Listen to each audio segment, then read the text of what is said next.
10 10 10 రెళ్ళ 20 10 మూళ్ళ 30 10 నాళ్ళ 40. యాదమ్మా ఏమిటా చప్పుడు? పాప చదువుకుంటోంది. చేయి జారిపోయిందమ్మా.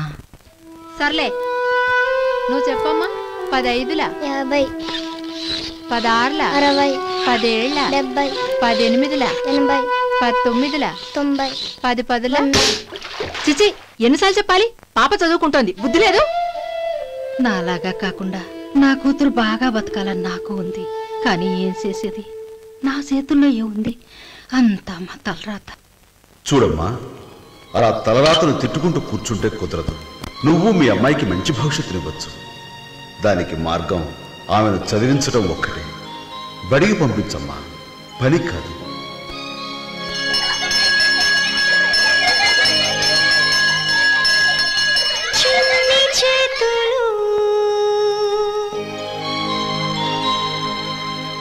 శ్రమ విడిచిపెట్టాలి, పుస్తకం పట్టాలి. ఇది ILO ప్రాజెక్ట్.